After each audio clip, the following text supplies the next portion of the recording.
करगिल के press club के member सभी को शुक्रिया अदा करना चाहूँगा कि आप लोग यहाँ पे आए हैं। तो आज एक छोटा सा रिक्वेस्ट लेके आपके पास आया था कि हम छोटा सा प्रेस कॉन्फ्रेंस करेंगे। इसका करने का मतलब ये है कि आज का दिन जो है लद्दाख के इतिहास में बहुत ही मुबारक दिन है। लद्दाख का नया जन्म हुआ है कि लद्दाख को यूनियन टेरिटरी का दर्जा दे के अभी 3 साल कंप्लीट हुआ है। उसका फाउंडेशन डे आज दोनों डिस्ट्रिक्ट में लेह और करगिल में मनाया गया है। तो इसलिए मैं लद्दाख के हर निवासी को मुबारकबाद पेश करना चाहूँगा। और इस चीज़ के लिए जो लद्दाख को यूटी स्टेटस ग्रांट करने के लिए माननीय प्रधानमंत्री Shri Narendra Modi ji, honourable home minister Amit Shah ji, honourable member parliament Jamyang Shri Namgyal ji, उन सबको मैं धन्यवाद देना चाहूँगा। और ख़ासकर ज़ांस्कर का एक पब्लिक रिप्रेजेंटेटिव होने के नाते सभी को मैं दिल से धन्यवाद देता हूँ। और इस 3 साल में जो लद्दाख में जो डेवलपमेंटल एक्टिविटीज़ देखने को मिला है, ख़ासकर ज़ांस्कर जैसे पिछड़े इलाके को जो हमेशा निगलेक्टेड रहा है, नज़रअंदाज रहा है, जिसका भी सरकार आके चला गया वो सुनने को हमको मिला, लेकिन ग्राउंड लेवल पे डेवलपमेंटल कोई कुछ होते हुए किसी सेक्टर में कभी देखा नहीं। इसलिए यूटी प्रशासन हेडेड बाय हमारा लेफ्टिनेंट गवर्नर आर.के. माथुर जी का मैं दिल से धन्यवाद देना चाहूँगा कि इस 3 साल के कार्य में ज़ांस्कर में एक ट्रांसफॉर्मेशन देखने को मिला है।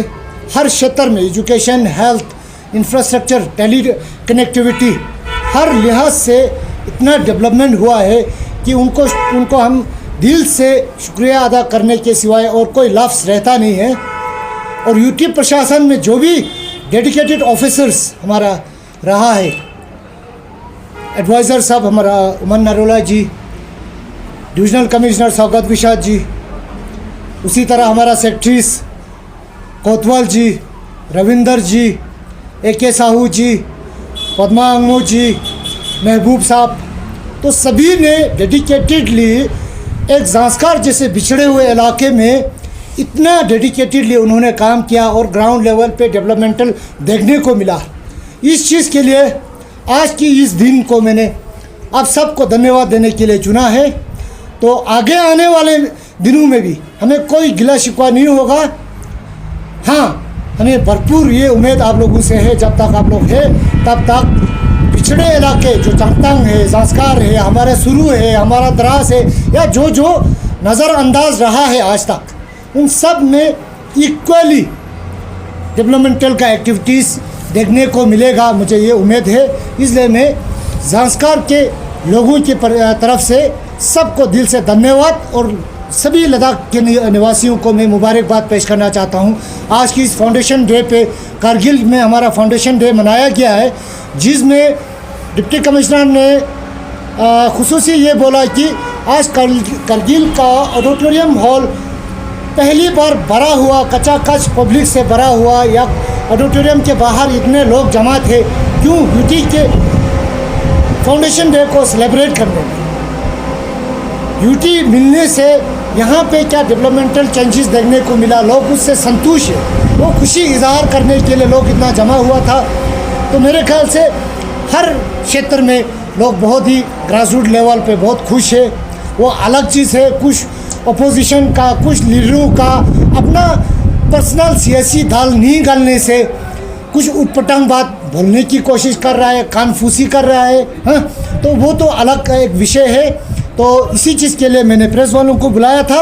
और साथ ही साथ में मैं ये कहना नहीं चाहूँगा कि अपोजिशन को काउंटर करने के लिए आया हूँ या कुछ ये है, लेकिन आप लोग मीडिया वाले हैं, आप लोगों को बखूबी पता है कि कुछ ऐसे बात निकला था कि LHDC करगिल का काउंसलर है, प्रेस कॉन्फ्रेंस ले में करता है, ऐसा कुछ एलिगेशन बार बार चाहे करगिल से अपोजिशन लीडर्स हो या हमारे ज़ांस्कर से हो, ऐसा बोलते रहा है। ऐसा कुछ बात नहीं है। प्रेस कॉन्फ्रेंस कारगिल में भी कर सकता हूँ, लेह में भी कर सकता हूँ, दिल्ली में भी कर सकता हूँ। और लद्दाख के एक एक लीडर को पता है, जब हम उतरते हैं जम्मू में दफ़ा 144 तोड़ के 2-2 हफ्ता धरना लगा सकता है अपने लोगों के मफाद के लिए, निमोपदम दर्जा के लिए, ज़ांस्कर को सेपरेट डिस्ट्रिक्ट देने के लिए लगा सकता है। तो प्रेस कॉन्फ्रेंस करने में मुझे कोई शंका नहीं है, कोई कभी झिझक नहीं है, लेकिन उसमें मतलब होना चाहिए। लेने में उमूमन बैठता हूँ, वो अलग चीज़ है। यूटी प्रशासन सामने है, मेरा बहुत सारा काम वहाँ होता है। As a counsellor LHDC Kargil में जो मेरा काम होता है वो आज तक बाखूबी सब पोलिटिकल लीडर्स का कुछ पैसा दे के उटपटांग बोलने की लिए वो खरीद के रखते हैं, वो अलग चीज़ है। I am not answerable to this people. वो कोई मुझे पूछने के लिए आप क्यों ऐसा करता है, आपका कॉन्स्टिट्यूंसी ऐसे, वो हक रखता ही नहीं। वो मेरे कॉन्स्टिट्यूंसी से भी नहीं है, उसने मुझे वोट भी नहीं किया है। तो इस प्रति इस चीज़ को मैं थोड़ा सा क्लियरफाई करना चाहता था। और साथ ही साथ में मैं ये नहीं कहूँगा, हमारा ज़ांस्कर का एग्जीक्यूटिव काउंसलर कुछ दिनों पहले ज़ांस्कर में ज़ांस्कर फेस्टिवल हुआ था, उसमें ज़ांस्कर फेस्टिवल के बाद हमारा CSC का आर्चरी टूर्नामेंट हुआ था, उनका एक स्पीच था उसमें।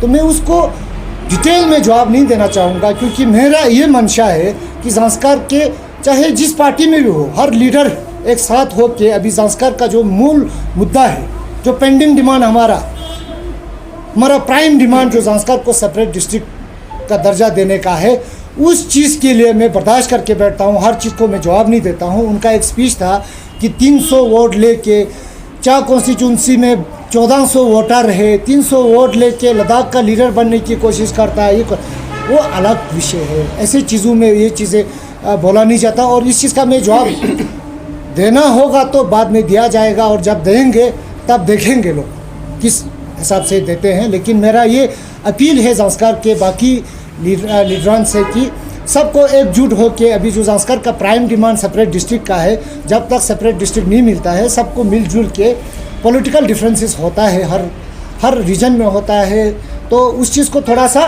डाइजेस्ट करके हमें थोड़ा सा नरमी से सब हैंडल करने की ज़रूरत है। मैं ये अपील करूँगा। बाकी रहा, आप सबको पता है आजकल लद्दाख में जो पॉलिटिकल नया डेवलपमेंट देखने को मिल रहा है, उसमें तो करगिल से भी है, ले से भी है। लेकिन हाँ, जो नया डेवलपमेंट अभी एपेक्स और KDA का जो अलायंस बना है, उस चीज़ पे मैं KDA को कंडेम करना चाहूँगा।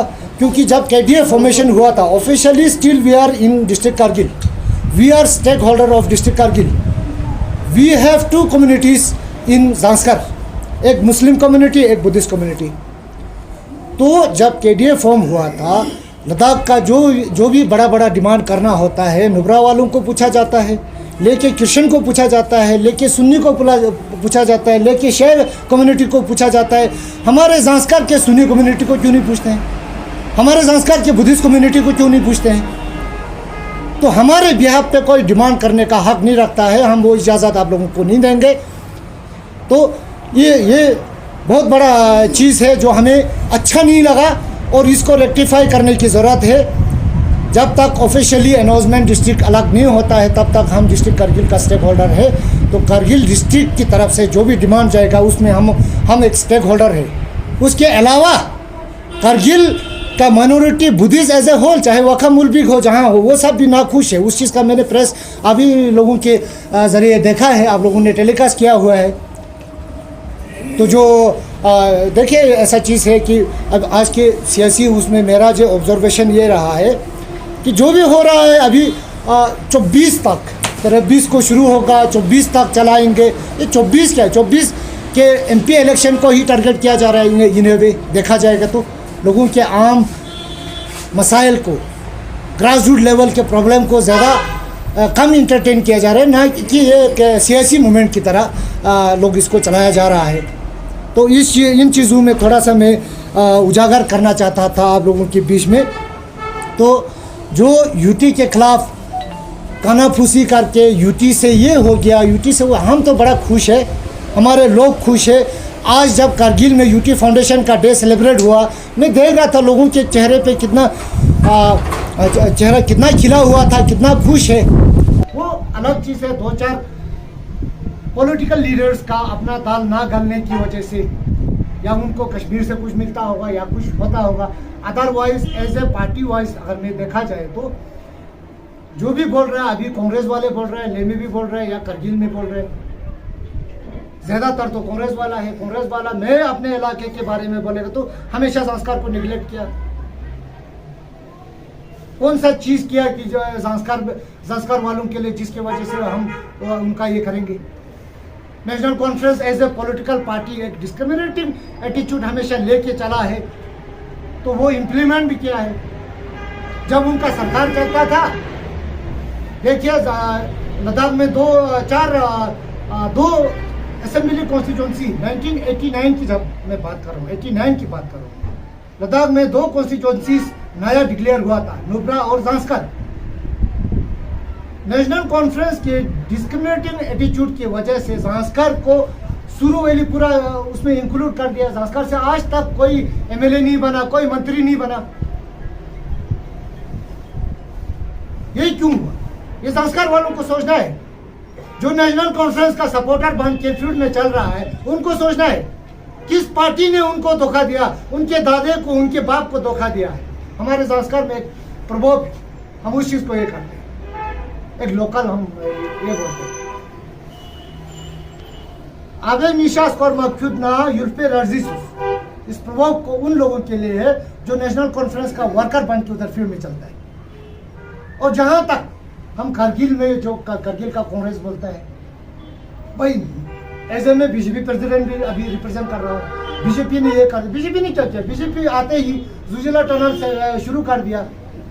अभी आप सब ने सुना है, आज का जुजिला टनल का रिपोर्ट ऑफिशियली डिप्टी कमिश्नर के मुंह से सुना है। करीब 5 किलोमीटर इसी साल खोद दिया। मैं ये बोलता हूँ, अगर करगिल का कांग्रेस का लीडर करबलाई साहब, मैं जानता हूँ उनको, 94-95 में जब हम डीसी ऑफिस में कोई दिल्ली से मंत्री आता था तो हम साथ मिला करते थे। मैं चादर रोड के लिए जाता था, जनाब करबलाई साहब हमारे जुजिला टनल के लिए जाते थे। तो भाई साहब क्यों नहीं बना आपका टनल? आपका ही सरकार चल रहा था, जम्मू कश्मीर में भी आपका सरकार, दिल्ली में भी आपका सरकार, और खुद भी एमएलए, खुद सीएसी, क्यों नहीं बना? आज बीजेपी को कोसने का क्या, इसका क्या वजह क्या है? तो मेरा ये भी कहना है कि करगिल के लोगों को भी गुमराह किया जा रहा है, खासकर कांग्रेस पार्टी के नाम पे चलाया जा रहा है, लेकिन उस पार्टी के साथ खुद लोग भी वफादार नहीं। करगिल के कांग्रेस के लीडर कांग्रेस के साथ गद्दारी कर रहा है, करते आया। वो ऑफिशियली मैं बता दूं आप लोग, 2014 के पार्लियामेंट्री इलेक्शन में देखो, नेशनल प्रेसिडेंट कांग्रेस मैंडेट लिख के देता है सिग्नेचर के साथ, उसको नकारते हैं, अपना खुद का कैंडिडेट खड़ा करता है, नकारे गद्दारी। 2019 का एमपी इलेक्शन आता है, हाँ भाई साहब कांग्रेस का मैंडेट के खिलाफ खुद उठता है, फिर कैसे कांग्रेस ही हो गया? तो मेरा ये कहना है करगिल के निवासियों से भी, तो हम सबको मिल के इलाके के लोगों की मफाद में डेवलपमेंट के लिए सोचना है, ना कि 2-4 पॉलिटिकल लीडर्स का जब दाल निकालता है तो लोगों को उकसाता है, प्रोवोकेट करता है। ऐसे चीज़ों में नहीं जाना चाहिए, ये मेरा मानना है। इसी तरह अभी खासकर अभी जो भी मूवमेंट चल रहा है, वो तो मैं एक्टिविटीज़ ज़्यादातर ले में देखता हूँ। मेंबर पार्लियामेंट ने ये कर दिया, मेंबर पार्लियामेंट ने वो, मैं अभी करगिल से बोल रहा हूँ भाई साहब। मैं पिछले टाइम एमपी साहब के साथ हमारा चुपंबर में गया था, बरसों नाले में। वहाँ के लोग बोल रहा था, आप पहला एमपी है जो हमारे गांव में आया है, हमें टावर चाहिए, हमें सड़क चाहिए। वहाँ से चलो, वहाँ तक तो पैदल गया था, वहाँ से हम फिर नीचे आया, फिर गाड़ी में आया। करसे चंबा के सामने हमारा एक सरपंच बोल रहा था, जनाब कोई एमपी आज तक हमारे गांव में दौरे पे नहीं आया। मैं हैरान होता हूँ, यहाँ से 40 किलोमीटर आप सबको पता है, बस अपना रोड है। करगिल से भी एमपी कितने गया हमारे, काफी बार करगिल से भी एमपी बन के गया। तो बोलने का मतलब ये है कि ये एमपी हर जगह दौड़ रहे हैं, चाहतम के उस गांव में जा रहे हैं, जांस्कर में 12 घंटा 2-2 दिन चल के एक गाँव में जहाँ कोई एमपी नहीं पहुँचा, सुरू वैली में ऐसे जगह पे जा रहे हैं जहाँ कोई एमपी नहीं पहुँचा, उसी को ही अभी गाली मारा जा रहा है। He is the most capable MP Ladakh से आज तक का जो निकला है। He is vocalist, he is energetic, he is sincere towards his duty. तो इस चीज़ को लोगों को समझने की ज़रूरत है। तो जो अभी सियासी जो दाल पाक रहा है पूरा लद्दाख रीजन में, उसको देखते हुए मुझे तो नहीं लगता है कि ये कोई लोगों का भलाई के लिए, हाँ हम भी बोलते हैं एज ए बीजेपी, मैं बोलता हूँ as a BJP Ladakh safeguard, constitutional safeguard के उसके लिए हमने भी साथ दिया, हम आज भी साथ हैं। हम आज भी बोलते हैं कॉन्स्टिट्यूशनल सेफ गार्ड, चाहे लैंड के प्रति हो, जॉब के प्रति हो, हमारा इन्वायरमेंटल प्रोटेक्शन हो, हर चीज़ में हमको वो मिलना चाहिए। लेकिन हम रिक्वेस्ट करते हैं, आप लोगों ने जो 70 साल में नहीं दिया वो इतना जल्द दिया है, तो आज ये चीज़ें भी करने की जरूरत, हम रिक्वेस्ट करते हैं, हम वो नहीं बोलते हम हाँ के छीन के लेंगे, वो उस हिसाब से हमारा एटीट्यूड ऐसा नहीं रहेगा। लेकिन हम इस चीज़ के लिए गवर्नमेंट से रिक्वेस्ट करेंगे, और खासकर आजकल के नौजवान जितना यूटी प्रशासन ने काम किया है वो काबिल तारीफ है। हाँ, एक चीज़ हम आप लोगों के माध्यम से एक चीज़ और रिक्वेस्ट करूँगा, जो लेह और कारगिल और हर क्षेत्र में जो अनएम्प्लॉयमेंट का इशू है उसको, हाँ आप लोगों के पास टाइम नहीं होगा, बहुत सारे काम करने होंगे, लेकिन प्रायोरिटी बेसिस पे अनएम्प्लॉयड यूथ का जो मसला है उसको इंटरटेन किया जाए, क्योंकि बहुत सारे बच्चों का उम्र बड़ा हो रहा है, वो कल एलिजिबल नहीं रहेंगे उस पोस्ट के लिए। ऐसा हमारा रिक्वेस्ट रहेगा। बाकी ज़्यादा हम नहीं बोलूँगा, तो नेक्स्ट टाइम कुछ अगर करना होगा आप लोगों को दोबारा हम इनवाइट करेंगे। आप लोग यहाँ पे आने के लिए मैं शुक्रगुजार हूँ। सर एक सवाल लखपत साहब, सबसे पहले तो हम आपको बहुत बहुत मशकूर हैं, आपको मुबारकबाद पेश करते हैं कि आपने अपना काउंसलर बनने के बाद पहली बार करगिल में मीडिया सामने खिताब किया। आपका जो भी खिताब होता था वो ले से होता था, पता नहीं आप ये सोच रहे थे कि करगिल की मीडिया आवाज़ नहीं उठाएगी, या आपका जो भी ग्रीवेंस था वो ले से थे। इस वक्त हम बहुत ही खुश हैं कि आपने पहली बार यहाँ पर आपने अपना जो ग्रीवेंस रखा। बेशक हम आपके हर बात को ये करते हैं, लेकिन एक मुद्दा यहाँ पर है, बिल्डिंग भी बनेगी, हेल्थ भी बनेगा, एजुकेशन सब कुछ हो जाएगा, लेकिन जो इन 3 सालों में जो बेरोजगारी का जो मसला है, जो एक भी अपॉइंटमेंट नहीं हुई है, आप तो भारतीय जनता पार्टी से, इस बारे में क्या सोच, इस बारे में क्या कहेंगे? वो मत बोलिए, एक भी अपॉइंटमेंट नहीं हुआ है। काफ़ी अभी आज की स्पीच में ही सीसी साहब ने खुद बोला इतना अपॉइंटमेंट हुआ है। नहीं, 83 पोस्ट जो है वो रिसेंटली अपॉइंटमेंट हो गए, ऑथेंटिक है ना, तो उसमें अभी देख रहे हैं, हम सरकार से भी रिक्वेस्ट कर रहे हैं ना, वो जो उसी चीज़ नहीं हमारा क्या ये देखो ना, यूटी तो कश्मीर में भी है, कश्मीर में तो ऐसा कोई इशू नहीं आया। अब देखो खासकर हमारा जो केएस के पोस्ट है, केजीएस के पोस्ट है, केपीएस के पोस्ट है, उसका बहुत बड़ा लॉस हो रहा है लद्दाख में, उसके लिए बीजेपी क्या एकदम उठा रही है? हम भी वही बोल रहे हैं ना, BJP as a whole, I am representing BJP Zanskar का बीजेपी का डिस्ट्रिक्ट प्रेसिडेंट हूँ। BJP as a whole in Ladakh में रिप्रेजेंट नहीं कर रहा हूँ। बीजेपी जो भी कर रहा होगा वो गवर्नमेंट को रिक्वेस्ट कर रहा होगा, जो चीज़ हो रहा होगा वो हो रहा है। अभी डिस्ट्रिक्ट SSRB का भी अभी रिक्रूटमेंट का एडवर्टाइजमेंट निकला है, पुलिस में भी हुआ है, बहुत सारी चीज़ें हो रहा है। वो होने के लिए हम भी बोल रहे हैं, हमने भी आपके साथ ही हूँ इसमें, इस विषय पे है ना, वो कोई अलग मुद्दा नहीं है कि मैं कुछ और बोलूँगा आपका ओपिनियन कुछ है, ऐसा कुछ नहीं है। मैं आपके ओपिनियन के साथ हूँ, ये नहीं हो रहा है, कश्मीर में जल्दी हो गया, यहाँ पे भी होना चाहिए बोल रहे हैं, वो रिक्वेस्ट के साथ बोल रहे हैं। सर आपने ये कहा कि केडीए पर एक इल्ज़ाम लगाया कि केडीए ने आप ज़ांस्कार को नेगलेक्ट किया। जी।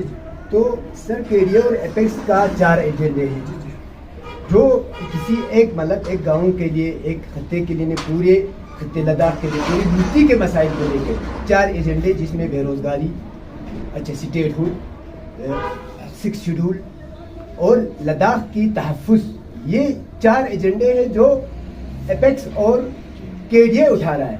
तो इसमें आपको केडीए का कहाँ कमी नजर आया? नहीं, KDA as a Kargil Democratic Front mean organisation of the Kargil district, right, उसमें होना चाहिए बोल रहे हैं। उसमें स्टेक होल्डर्स को बुलाया, हमने हर पार्टी को बुलाया, हर ऑर्गेनाइजेशन को बुलाया, जैसे ले बुलाया, ठीक है, ले आप एपेक्स बॉडी है, क्रिश्चियन का रिप्रेजेंटेटिव है, सुन्नी मुस्लिम का है, शाही मुस्लिम का है, हाँ जी, बुद्धिस्ट एसोसिएशन है, हर पॉलिटिकल पार्टीज है। इसी तरह करगिल में भी होना चाहिए था मेरा। यहाँ तो करगिल में हमने, जहाँ तक हमें पता है, करगिल के बुद्धिस्ट एसोसिएशन और बीजेपी ने बाइकआउट किया था केडीए का। आपने ये बताया कि ज़ांस्कार के जो सुन्नी ग्रुप है या वहाँ का जो बुद्धिस्ट ग्रुप है, उनको यहाँ पे रिप्रेजेंटेशन नहीं दिया गया। तो मैं ज़ांस्कार, हाँ, ज़ांस्कार बीइंग ए कारगिल का पार्ट, क्या ज़ांस्कार का जो कम्युनिटी है, मुस्लिम कम्युनिटी हो या बुद्धिस्ट कम्युनिटी हो, जो यहाँ पे सुन्नी जो एसोसिएशन है कारगिल में, क्या वो उनको रिप्रेजेंट नहीं करता है, या कारगिल का जो बुद्धिस्ट एसोसिएशन है वो उनको रिप्रेजेंट नहीं करता है? आप नहीं करते हैं तो वो बताइए। एसोसिएशन अलग है, वो भी संस्कार बुद्धिस्ट एसोसिएशन अलग है, वो भी उनको उन दोनों को तो लेकिन पूछा गया था। नहीं पूछा मैं, जहाँ तक मेरा यहाँ पे जो सुन्नी मैंने ग्रुप है वो ये already पहली बार नहीं बोल रहा साथ है। मैं उस दिन मैं आपको बताता हूँ 28 अगस्त 2021 वो जहाँ पे माननीय deputy home minister MOS home Nityanand Rai ji जब लेने आए थे, जैन होटल में हुआ था, स्टेक होल्डर लद्दाख के सभी थे ना। उस वक्त भी मैंने ये क्वेश्चन उठाया था, ऐसा बात नहीं कि मैं आज ही उठा रहा हूँ ना, पूछना चाहिए, क्यों नहीं पूछेंगे? नहीं, क्या लेकिन वो यहाँ ये का जरिए स्कर्मा डडोल साहब है जो कि बुद्धिस्ट माइनॉरिटी के प्रेसिडेंट थे। स्कर्मा डडोल साहब बुद्धिस्ट माइनॉरिटी के जो प्रेसिडेंट थे, उन्होंने शायद 1-2 मीटिंग में शिरकत भी की थी केडीए की। फिर इसके बाद फिर इसके बाद तो बात तो बना बिल्कुल वो तो उनके अच्छा, दूसरा एक जिससे ज़ांस्कार को डिस्ट्रिक्ट की डिमांड काफ़ी लंबे अरसे से हैं और बीजेपी ने एश्योरेंस दिया था 2019 में कि जल्द से जल्द होगा, और अब 5 साल मुकम्मल होने जा रहे हैं। और ज़ांस्कार में जब हम लोगों से बात करते हैं, लोग काफ़ी नाराज़ हैं बीजेपी के डिस्ट्रिक्ट नहीं हुआ है अभी, है ना, ये ऑलमोस्ट होने जा रहे हैं। हाँ, 2 साल और बाकी है। एमपी साहब के इलेक्शन के टाइम पर का ये वादा था ना, तो इलेक्शन का जब मोमेंट शुरू हो गया था तब ये बातें निकला था, है ना। तो वो डिस्ट्रिक्ट का मसला जो है वो सरकार के साथ टेकअप किया हुआ है। हम हर जगह हर टाइम बोलते हैं, हमें पूरा विश्वास है कि हमको डिस्ट्रिक्ट अलग से मिलेगा, है ना। उसमें 2-4 लीडर वो उसको लोगों को प्रभोग करके उल्टा पुल्टा बोलने की कोशिश करता, हमने तो वोट दिया भाई, क्यों नहीं मिलेगा? 70 साल वोट ही देता है, उसको तो पता है ना आप लोगों को, आप लोगों को पता है ना। उस वक्त होली सोली कांग्रेस को जाता था। तो हायर ऑफिसर्स अब बीजेपी के जो बड़े लीडर्स क्या कहते हैं, कब तक मिल सकते हैं? वहां से कांग्रेस को जाता था होली सोली। 70 साल तक कांग्रेस का रूलिंग था। वादा करने वाला नहीं आया, बात निकलने वाला नहीं आया बाबा। कांग्रेस का सरकार चला जम्मू कश्मीर में, हमारे करगिल से एमएलए कौन था? करबलाई साहब। हमारे शुरू के लिए नहीं क्यों नहीं बोला? अगर संस्कार के लिए नहीं बोलना होता तो 8 डिस्ट्रिक्ट बनाया जम्मू कश्मीर में, क्यों नहीं बोला भाई? हम लोग डिजर्व नहीं करते शुरू वाले क्या? चलो संस्कार को तो ये संस्कार का है बोल के नहीं बोलेगा। 2013 की बात में सुनाता हूँ आपको। करबलाई साहब आए थे एज ए कांग्रेस का सीएसी, जो ही काउंसिल का इलेक्शन हुआ, सीएसी बन के संस्कार में उनका पहला टूर था। स्टेज से बोला गिव एंड टेक, आप लोग देते हो वोट वहां, हम नहीं करेंगे। नहीं करना था तो शुरू के लिए तो कम से कम करता है ना। अब तो वोट भी दिया है सर लोगों ने, तो कब तक एक्सपेक्टेशंस है? उम्मीद है जल्द से जल्द मिले, है ना, मिलने का उम्मीद है। जल्द से जल्द कब तक सर? क्या टाइम फ्रेम है या 24 इलेक्शन से पहले, 24 इलेक्शन के बाद? छोटा सा नहीं सर, आप एक अहम रिप्रेजेंटेटिव, मेन ज़ांस्कार का बीजेपी का मेन आवाज आप है, और हाईकमान तक आपकी आवाज एमपी साहब के जरिए दिल्ली तक जाता है, तो वहाँ से कुछ न कुछ हमारा आवाज सिर्फ एमपी साहब तक जाता है। एमपी साहब ऊपर क्या बात कर रहा है, जल्दी मिलेगा, जल्दी देगा बोल के सिर्फ ये आश्वासन मिला है, और मुझे इस आश्वासन पे पूरा भरोसा है, उम्मीद है मिलना चाहिए, मिलेगा। सर ज़ांस्कार के स्टूडेंट्स का हर वक्त एक अहम इशू रहता है जब भी रिक्रूटमेंट होते हैं या डिस्ट्रिक्ट हेडक्वार्टर पे किसी भी तरह की काम होता है, तो क्योंकि जो भी बड़े लेवल के या रिक्रूटमेंट होते हैं, एग्जाम्स होते हैं, उसके लिए सेंटर जो है डिस्ट्रिक्ट पे आना उनके लिए काफ़ी टफ होता है। तो ये इशू है सर, तो ये इशू भी हल करने में रूलिंग हो चाहे रिप्रेजेंटेटिव हो, वो नाकाम हुआ है। उसको इस एंगल से नहीं लेना चाहिए कि संस्कार का स्टूडेंट यहाँ कारगिल डिस्ट्रिक्ट में सेंटर है तो यहाँ फिर आवाज उठा रहे हैं, ये किसी के दिमाग में या किसी के उसमें नहीं लाना चाहिए। वो चीज नहीं है सर। संस्कार जो है is the only district, is the only place, sub division which is 240 kilometre away from its district headquarter. भाई साहब 6 महीने बंद रहता है, अलग से चीज है। इसलिए जो मुश्किलात जो देख रहे हैं उसके हिसाब से डिमांड कर रहे हैं। अगर हो सकता है ना, सेंटर अलग से थे, इग्नो सेंटर अलग से थे, रिक्रूटमेंट सेंटर अलग से थे, उनको टाइम पे यहाँ एडवर्टाइजमेंट नोटिस निकलता है और पहुँचता नहीं, रास्ता बंद होता है ना। उसके लिए इंतजाम क्या किया? इंतजाम क्या किया? सवाल ही है। एजुकेशन सिस्टम ठीक नहीं था तो लोग ज्यादातर बाहर रहते थे, है ना। कोई तो जम्मू में है, कोई कहीं है। उसके लिए आपकी पार्टी ने क्या इंतजाम किया है? हम कोशिश आपकी पार्टी कर- ने तो भी कोई इंतजाम नहीं किया उनके लिए। इंतजाम करे नहीं करे वो तो हम यूटी प्रशासन के साथ कर रहे हैं। मेरे कहने से मेरे करने से तो होगा नहीं, है ना। आप representative है ना सर? मैं तो रिप्रेजेंटेटिव होने से मैं I am not the authority. I can But you can- forward my the yes. Demand of my people to the administration, UT level हो या सेंट्रल लेवल जो भी हो, वो मैं वहाँ तक पहुँचा सकता हूँ। वो मैं भरपूर आज तक पहुँचाते आया है ना। तो जितना भी जो भी अभी चल रहा है, तो मेरे ख्याल से तो अभी एक काफ़ी हद तक जो negligence district Kargil as a whole हुआ है, हमें पार्टिकुलरली संस्कार हुआ है, उन सब का जिम्मेवार हमारा जो नेता यहाँ से गया, डेवलपमेंटल एक्टिविटीज़, डेवलपमेंटल इश्यूज को कम अपना अहदा उसको ज़्यादा महत्वपूर्ण दिया है। जो बोलो ना कश्मीर, अभी हम बोलते हैं people are not happy in Kashmir, of course they have reason, is there right. Sir आप एमपी के साथ दिल्ली में रहे, मिनिस्ट्री में अक्सर गए, हमने मीडिया में देखा, हर एक मिनिस्ट्री में आप चले गए। एमपी का एक इशू था द्रास को भी सब डिवीजन को डिस्ट्रिक्ट बनाया जाए, तो इस इशू में कभी डिस्कस हो गई क्या? नहीं, ऐसा तो कुछ मेरे साथ नहीं हुआ है, लेकिन हाँ अलबत्ता एमपी ने पार्लियामेंट में बोलते हुए हमने देखा है। लेकिन मैं एमपी साहब के साथ दिल्ली जाता हूँ तो दिल्ली में एमपी साहब के साथ तो मैं रहता नहीं हूँ, मुझे किसी मिनिस्ट्री से अपॉइंटमेंट लेना होगा, मैं एमपी साहब को रिक्वेस्ट करता हूँ, वो उन चीज़ों को कंसीडर करते हैं।